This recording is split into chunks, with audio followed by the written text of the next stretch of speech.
திருச்சிற்றம்பலம். கோவை குலசேகரப்பட்டினம், அதாவது தூத்துக்குடி மாவட்டம் குலசேகரப்பட்டினத்தில் ஞானமூர்த்தி ஈஸ்வரருடன் அன்னை முத்தாரம்பிகை அருள் பாலித்து கொண்டிருக்கும் தலம் முதல் தலம்.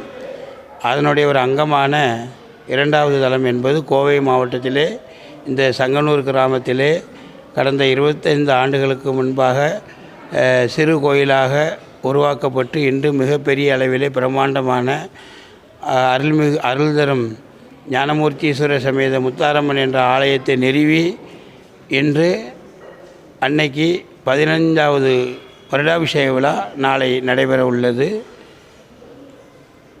அன்னை இங்கே வந்த வரலாறு என்னவென்றால், தல வரலாறு என்னவென்றால், கோவை மாவட்டத்தை சுற்றியுள்ள பல கிராமங்களில் தூத்துக்குடி மாவட்டத்தை சேர்ந்த மக்கள் குடியிருந்து சிறு சிறு வியாபாரம் தொழில் பண்ணி கொண்டிருப்பவர்கள் அடிக்கடி வெளியூர் சென்று அன்னையை தரிசிக்க இயலாத காரணத்தினால் அன்னையின் உத்தரவுப்படி அமைந்தது இந்த ஆலயம்.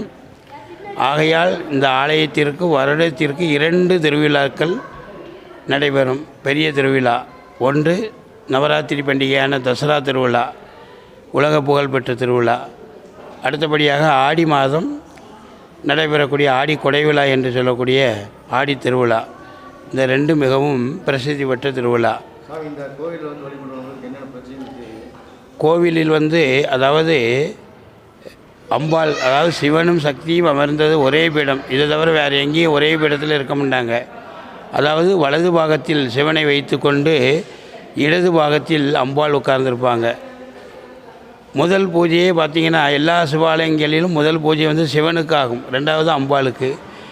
நம்மளுடைய முத்தாரம்மன் ஆலயத்திற்கு மட்டும் ஒரு சிறப்பு என்னவென்றால், சிவனுடைய முழு அருளையும் குருவருளையும் திருவருளையும் அம்பாள் அடக்கி வைத்து ஒப்பனைக்காக சிவன் பக்கத்தில் இருப்பாள். ஆகையால் முதல் பூஜை அம்பாளுக்கு, 2வது பூஜை சிவனுக்கு. ஆகையால் மிகவும் பிரசித்தி பெற்ற தலம்.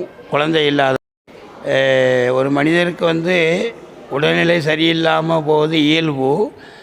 அந்த நேரத்திலே அன்னையுடன் வழிபட்டு ஒரு எலுமிச்சம்பழம் சாறு வாங்கி சாப்பிட்டா உடனடியாக அவங்களுடைய உடல் பிணி நீங்கிவிடும், சரும நோய்கள் நீங்கிவிடும்.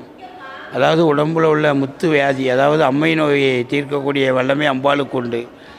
இப்படி அனைத்துமே ஒரு சேர நீங்க பெறுவதால் அன்னையினுடைய ஆலயமும் குறுகிய காலத்தில் மிகவும் பிரசித்தி பெற்றது. அதாவது கோவை மாவட்டத்திலே கோணியம்மன், தண்டுமாரியம்மன், பத்திரகாளியம்மன், பண்ணாரியம்மன், மருதமலை இப்படி இருக்கக்கூடிய தளத்திலே நமது அன்னை இன்று முதலிடத்தில் உள்ளார்.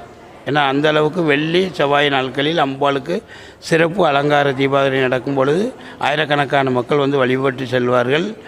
தசரா திருவிழாவிலே 10,000க்கும் மேற்பட்ட மக்கள் கூடுவார்கள். கொடை விழாவிற்கும் 10,000 மிக சிறப்பானது. ஆகையால் அன்னையை வழிபட்டு செல்வோருக்கு எல்லா விதமான பிணிகளும் நீங்கும் என்பது அன்னை உள்ளவர்கள்.